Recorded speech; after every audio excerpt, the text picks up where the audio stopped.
Uju, good recovery at Karen Hospital. And also the other people who were in the matatu that was involved in that accident, all of them to have quick recovery and Godspeed. In terms of Moi, I think in 24 years as a president of this country, he had both good and bad times. We choose as a country to remember the good times and the good decisions that he made. He ruled at a time when tough times were existing both in Africa and also in Kenya, the introduction of structural adjustment program, the fall of the Berlin, the unification of the world from the bipolar world to a unipolar world. So there were very tough conditions, but he was able to maintain peace and stability in this country. I think that you cannot take away from Moi. But ultimately, the handing over of power in 2002, the smooth transition, yes, voters voted. Yes, Mwai Kibaki won. But ultimately, Moi still, at even that particular time, had vestiges and instruments of power, and it could have been something else. But he chose to respect the constitution of that particular time. And that to us, that to me as a person, is one of the many things that I would like to positively remember His Excellency, the late President. The late President. And maybe just to listen to that soundbite where Moi was talking about power. And I know these are soundbites that you probably have listened time and again, but it really, especially after hearing some of the backstories, gives us a completely different perspective of what may have been going on. So let's just listen into what Moi had to say in regards to power. Nitajiuzulu ama nitastaafu kipindi hiki cha miaka mitano ikisha. Wengine hawakuamini kwa sababu wanaamini power katika kontinenti la Afrika kwamba kuna mtu anaweza kuwacha power ya urais. Power iko kwa wananchi. Na sisi tu ni wadhamini yao. All right, and that's what he had to say. And looking at it now from hindsight, I had the privilege of talking to Honorable Kipruto Arap Kirwa during this period, and he was an assistant minister during Moi's time. And one of the things he mentioned is that on that day, when Moi had to hand over power, there seemed to have been disagreement even within cabinet, the people that were standing by him. And at some point, according to Kirwa, he literally just said, give me my rungu, I am going to Uhuru Park with or without you. And these are some of the backstories that we may not understand what was going on then. And to understand that Moi maybe at some point had an opportunity, if he wanted to, still hang on to power. Maybe Joy Brenda, just your looking at Moi now as a very strong leader and also who had this country at heart. As a leader, one of the things that I think Kenyans don't seem to appreciate, when you're Commander-in-Chief of the Armed Forces of Kenya, it means you do not stand by yourself. Right. If you gave one word, those people you saw honoring the president this whole week, marching him up and down, carrying his casket, giving him honors, those people were all at his beck and call. And as long as he had not yet handed power over to anyone else, he was the Commander-in-Chief. Absolutely. And in this continent, if you look at the 70s and the 80s, most of the leaders who were there were strongmen. And they led at their own leisure and pleasure, for lack of a better word. If Moi had wanted, he would have refused to repeal Section 2A. If he had wanted, he would have refused to hand over power, even when it was clear he was very unpopular. If he had wanted, he would have rookered the election, for lack of a better word. But I believe he was such an astute politician that he understood you need to leave the dance when you still can dance. You don't wait until you're carried off the floor. And that, for me, was something that was not only powerful, but it also saved this country a lot of bloodshed. Because other countries around us, we have seen, the only way they've managed to have proper regime change is by the edge of the sword. Like when we were off air, I was telling you, I mean, our neighbors, Uganda, have changed presidents 4 times. They've never had a state funeral. Right. It's been one president coming with a gun, deposing, another one coming with a gun, deposing with another one. And you see what Honorable Museveni has had to do to stay in power this long. It's been strong arm tactics. So for all that Moi did wrong, one thing that he did do right is that he got to a place where he read the signs of the times and he decided, you know what, the benefit of me staying versus what it would cost the country if I stayed no longer matches up. Cost-benefit analysis. And he decided, you know what, this is the time to leave. Why you would say that his cabinet was upset by it is because, like most of us, many people didn't even believe Moi slept or ate. He was almost deity. So it was one of those things of, you are actually allowing this to happen. It's like when even Uhuru lost. It was like, you mean you didn't do anything to ensure that Uhuru won? How is this possible? It was almost like a paradigm shift, because up until that point, he seemed to be able to get away with anything he put his mind to. Absolutely. And of course, there was also possibly a fear of what will happen to those close to Moi, politically speaking, because once another regime comes in, there could be a tendency to literally manhunt them. Kioko, maybe just to think, to give credit where credit is due, Moi must have been brave to take that move, because even he himself did not know how things are going to work out after that. You need to look at it from the historical concept and the situational concept even at that particular time. You need to appreciate that it is NAC that said Kibaki will be sworn in on 28th of December. It was not Moi's government. It was not Sally Kosgei. It is the NAC secretariat. Once the results were announced, when it became clear on 27th that Kibaki is winning after the voting, on 28th there was a lot of anxiety.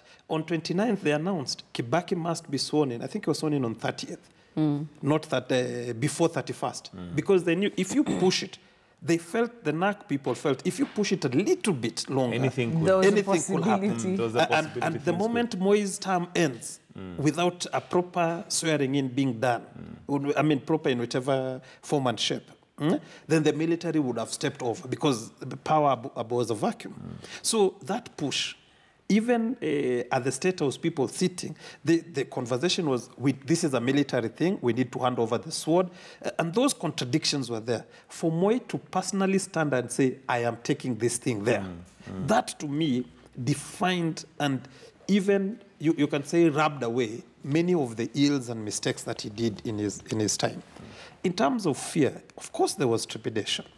These were people who came out, and the entire nation had a feeling that if you remove Moi, then the ills that befell us as a country, all of them will disappear. That the problem started and ended with President Moi. Yote Awezekana bila Moi. So let's remove Moi, and anybody who was close to Moi. Little did we know that in 5 years' time, actually in 3 years' time, KANU will re-emerge as a very vicious and as a very strong political machinery. Remember the campaign of Orange and Banana? William Ruto emerged as a factor. Rift Valley emerged as a big voting bloc. Come 2007, Rift Valley was mammoth. Combining with Raila, President Kibaki shaken a little bit. You have a coalition government. KANU is at the forefront there. Come 2013, the people that were rejected in 2012, William Ruto, Uhuru Kenyatta, these were the people in 2002 rejected. All of a sudden have won the presidency. KANU is back in power, whichever way we look at it. Now we went full circle. It meant that Moi just paused.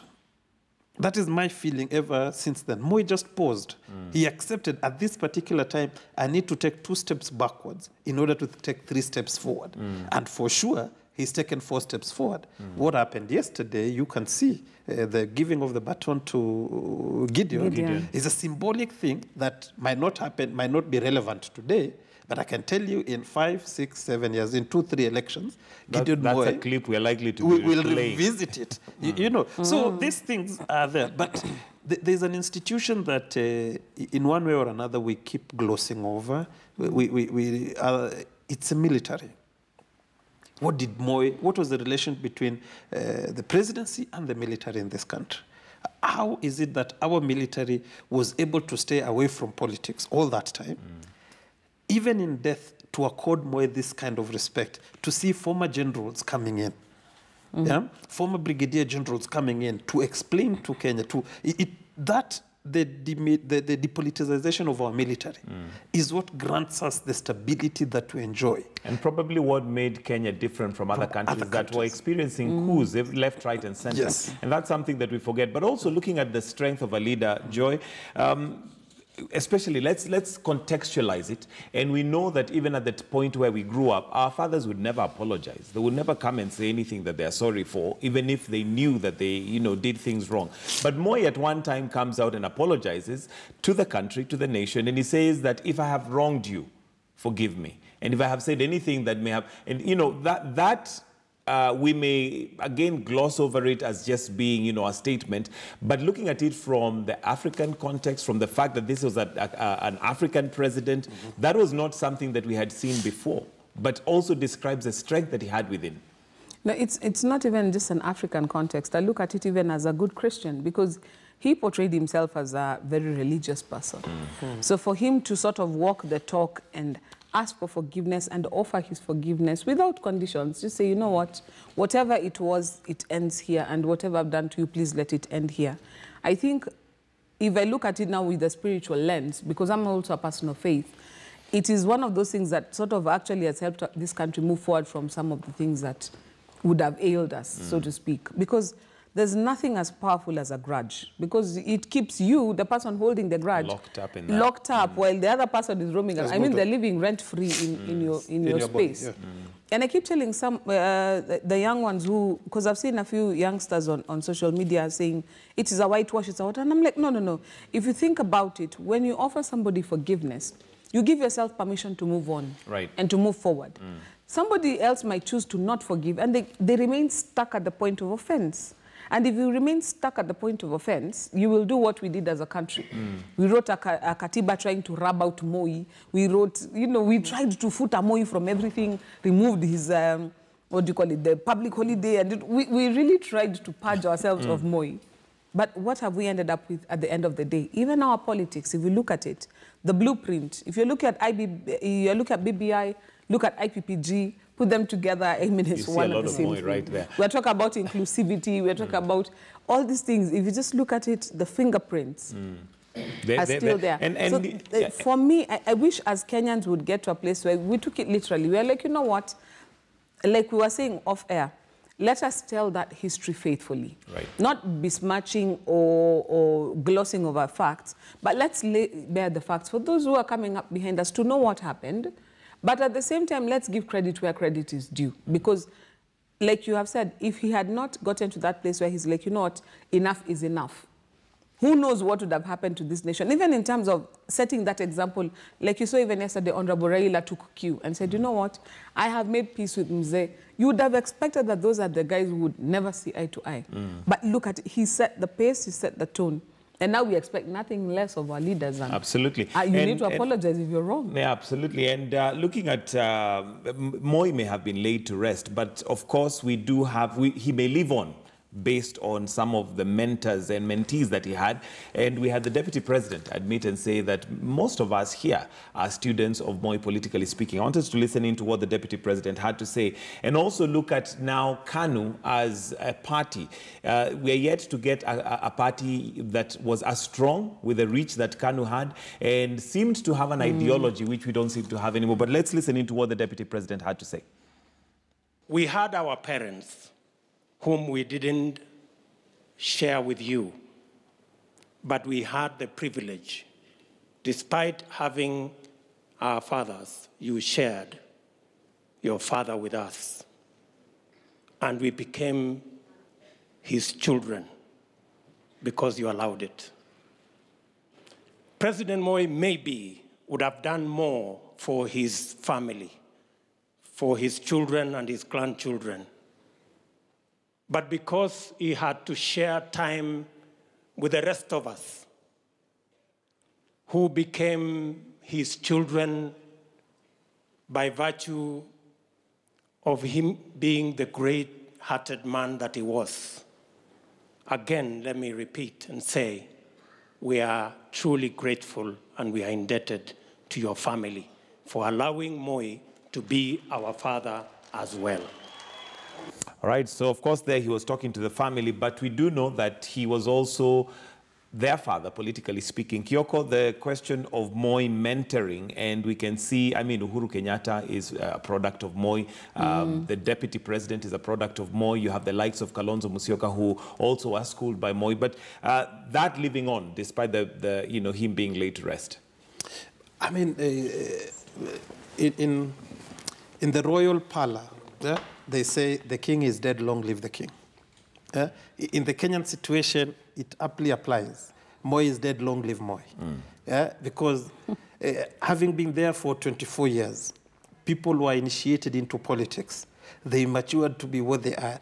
Today, Raila is what he is because of the political gamble he took in 1997 to merge, to do the KANU NDP merger. That is what set Raila apart from Orengo. Remember at that time, Orengo was fighting Raila for the dominance of Luo politics. The merger is now what catapulted Raila to be at the center, to go in and make the Jogo vomit and break out for NAC to win. And Raila Star has ridden all through. Kalonzo was picked as a young boy when he was 28 to be made an assistant and a deputy speaker. And his career took a time because every time in Moi's government, Kalonzo was there. Yes. Mudavadi as a young man with the death of his father and being there in cabinet at that particular time. So all these people that we talk about, Moses Wetangula's career started when he was nominated in 1992 to be an MP by Moi. So the people will look at what we call the luminaries today, cannot talk badly. And you can even go to Mwai Kibaki's time. Yeah, Mwai Kibaki is the one who said KANU is like a mugumo tree, trying to cut it with a razor blade. So the Moi is dead, but long live Moi.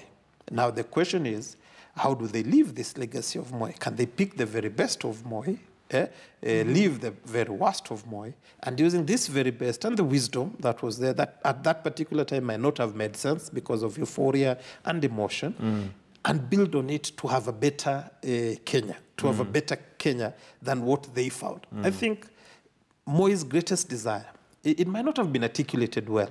His actions might not have come out well to capture his greatest desire, but he meant well for this country. He certainly did. And Joy, one of the things that, many will remember politically speaking is the point he asked Uhuru to stand up. And he said, this is the man who I think would, be best suited to take over. And at that point, it may have seemed like Moi is delusional to some extent because Uhuru was not politically active. Nobody really, apart from the fact that now he was Mzee Jomo Kenyatta's son, politically speaking, there was not much clout that came with that, especially for the kind of seat that Moi was, identifying him for. But today, we now are talking a different story because he is the president of Kenya. So for the second time around. So he seemed to have, and this is, I think, maybe a mark of a good leader. He's able to identify talent or whatever you want to call it, that is able to grow if nurtured and given the right environment. I think it's a little bit of identifying talent, but it is also machinations to engineer the future. The future. I think it was Jaramogi who said that Moi is like a giraffe. He sees far. And during his tributes, one thing that has come out over and over again is that he seemed to have a prophetic unction to sort of see something before guys see it. So he could tell, by the way, time is up for single-party state. Before, people are still saying, we want single party, but he stands up and says, no, actually multi-party, and they all stand up and clap. He seemed to be like 2 steps ahead of everybody else. And I think that was what set him apart as a leader, is because whereas sometimes now you see our leaders reacting to situations, he set the pace. He's the one who knew the beat, he knew the drum, he knew the tempo. The rest of you all just danced to his tune. And that's one thing that I think also helped him survive for as long as he did, because if he's the one who kept setting the pace and you kept playing catch up, then there's no time when you would outmaneuver him, because he would always be the one you're trying to outmaneuver. If we look at the situation, like you said, with Uhuru, when he was selecting or anointing him as leader, as it were, one of the things that stood out for me is he had all these other leaders there with him. People who had served in his cabinet, people who are even his vice president was there. And I remember he pointed the rungu in the wrong direction and said, amongst these ones, I don't see a leader. And then he turned his rungu and said, Kijana simama. Of course, the conspiracy theorists have been, oh, he must have promised Marehemu Hayati Mzee Jomo Kenyatta that I will make sure that the young man is there. But what we saw was a man who understood the power of legacy. Because like you said, the only political capital that Uhuru was coming with was his name. Absolutely. He had absolutely nothing else. Even his first seat, we had to persuade Makuto to step down for Uhuru to be nominated. So he understood the power of legacy. And that's why what Kyoko is saying is very important. And Kenyans should put a pin on this and come back after 5-10 years. That Gideon now looks like, you know, we're all making fun of him, of Baringo Aketi and Doktari. But find him after he has had not just the opportunity, but also the action of being told, you know what, because that was the first time we all looked at Uhuru as a maybe he could be a leader. If that had never happened, we would never have given Uhuru the space and time. Chance, right. So the power of legacy is very critical. We've seen this even in other jurisdictions. Like when you think about the states and you think about the Kennedys, sometimes a name is half the battle. If you've got a good name, it's half the battle. Like now, remember during the last elections, before Rosemary fell ill, when she had intimated that she might run in Kibera, Marehemu Ken Okoth was actually believably... jittery, knowing that this... Yes, and he knew how to... When we talk about the children who came into power after their fathers left the scene, people like Mudavadi, he understood the power of, you know what, if you have seen somebody in power, you have a little bit of a head start up from the common Joe who's coming off the street. And the good thing with him is that he gave the young people room to grow and become, for all that we say about him, he actually empowered young people. Absolutely. Much better than what we see now, I think. And I mean, right now there is all this, you know, we have about the youth being there on the negotiation table, but we see Moi making those decisions, Kyoko, literally single-handedly. For instance, having Mudavadi as vice president at that time, he was very young compared to all those who were around him. I mean, there were other very seasoned politicians and possibly who had shown loyalty to him that he could have picked from. But Moi, being Moi, decided, no, I'll go another way and, you know, puts Mudavadi there simply, like you say, because of a name. Because I'm sure Mudavadi, if his father had not been a politician, then possibly would not have had him there. But there you go. Moi does that, and we see that it was a choice that he may have, like you say, prophetically seen this is a potential politician because Mudavadi is still in politics. He could have been vice president and fallen off the way and we completely forget about him. But there he is still today. I think Moi was loyal. Moi was very loyal. And Moi kept his word. If he liked you and he liked what you've agreed, he would follow through. And that loyalty, he also expected from you. So that in the agreements made, even this thing about Uhuru is said that he made promises to Mzee. About Mudavadi coming into the political scene is because Mudambwa. Kaniri coming into the political scene because of the dad. There is a connection. Ronald Ngala, the son, you can see it is that loyalty. These guys, their fathers were my friend. And at that time, if Moi anointed you, you literally win the Kano election, you'll be in parliament.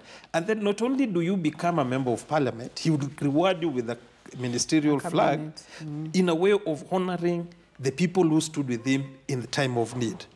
If Abdul Swalad of Nasir of Mombasa, Mvita, was an MP in the time of Kanu, and Kanu was ruling and Moi was fit after his dad Sharif died, he would be a minister today. Why? Because Moi believed in Ukambani, Mulu Mutisia.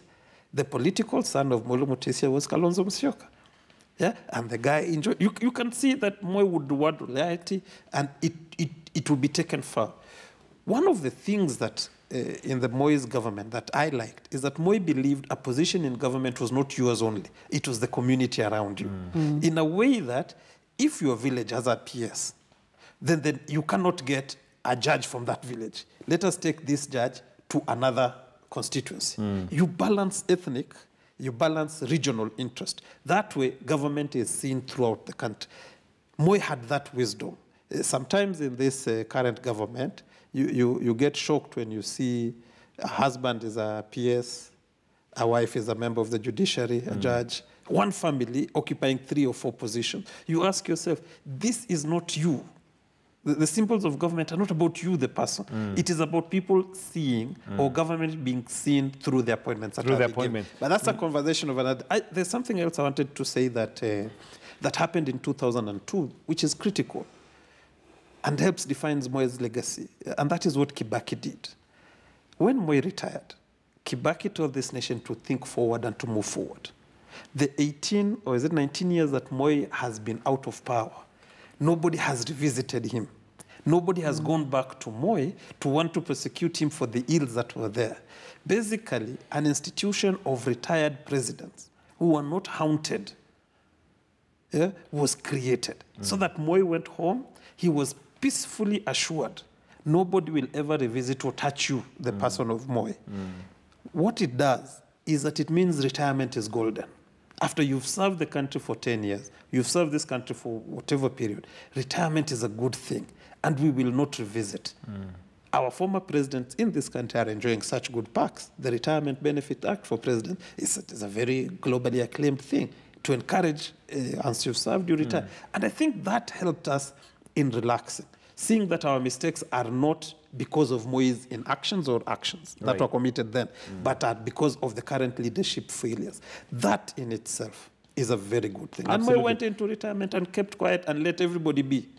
I think that was a very nice thing. And maybe that's credit we should also give to the leaders who have come after Moi, because these are areas that many would have probably wanted revisited and dug up, because now he's not president. I mean, going back to that day at Uhuru Park when Moi was handing over the reins of power to Kibaki, many of us will remember the disrespect. You know, to call it as it is, that was there even from the public, showing the mood that yote, even the song itself, Yote Yawezekana Bila Moi, was really to show Moi that, you know what, we are done with you and you're no longer the one that we saw. But credit given to Kibaki and those who followed after Uhuru in terms of not going back there, because what would that mean? Where would that take us back to? Let's look at what's happening in Sudan right now. Is a leader who was very popular, who was very strong for a long time and committed atrocities, but because he did not want to own up to his mistakes, stayed on too long to a place where people forced him out of power. And you see what happened with al-Bashir. They hauled him off to court, they put him in prison, and now they are ready to send him off to the ICC. And I think there's the credit even that you're giving. Gbagbo and Gbagbo and Simone. Yeah. Right. That's I think where Moi also, what we're talking about, the prophetic, he knew that there was a place it reaches where goodwill expires. And for him, yes, you can say that this was credible for Kibaki and the other leaders to not revisit. But it's also because Moi at the time also negotiated his exit. It wasn't by chance that he wasn't revisited. He said, you know what, I want to know if I leave, where am I going to land? And that's why it became necessary to actually put it in statute, because he couldn't trust the goodwill of the government of the day. And that said, it has also helped, like you said, subsequent leaders to know, you know what, maybe this is not such a bad thing. Getting to a place where I leave power, it's not such a bad thing. But that said, Moi was unique in that he had been our leader for so long that all our current leaders are so beholden to him that nobody would have revisited. But our subsequent presidents, Kibaki, I think his time is almost gone. But if you're looking at somebody like Uhuru, he's still young enough to be around for long enough that if there's something he has done that Kenyans feel he needs to be revisited for, there's still the time to do it. And the fact that you've been a president for, what, 10 years, and you did not come at a time when loyalty was such a high premium, it is possible that this tradition may not be carried on forever and ever. But at the time, to get a strong man out of power, it was necessary to have that sort of cushion to know, you know what, just go home, you will be fine, go home. But this model, let me tell you, even in the East African region, where Museveni is pushing Uganda to, he needs to borrow a leaf from what Moi did. What is happening in Rwanda? For stability. There comes a time for stability purposes, and also for the region to be considered an economic hub. Today, while we as a country, Kenya, we are doing well, or our economy appears vibrant and strong, we could do better if there was stability, political stability and maturity in Uganda. We could do better if Rwanda reflected the same. The small gains that happened because of our neighborliness, good neighborliness with Tanzania, and it was known that the Eastern Central region, political stability, there is political maturity of allowing presidents, even former strongmen, to retire, go in peace, and you know that kind of arrangement repositions us globally as an economic hub. You know, these lessons need to be transferred there. Museveni needs to be talked to. You cannot die in that seat. Absolutely. And of course, for the stability of their nation and also the region. I want us to take a short break. When we come back, let's start off, and I think we alluded to that.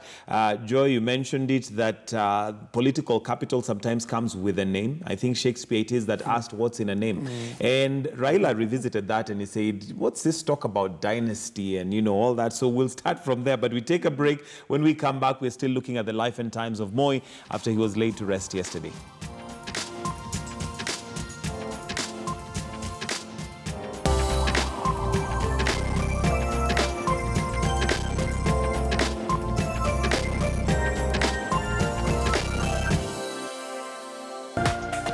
This is KTN News.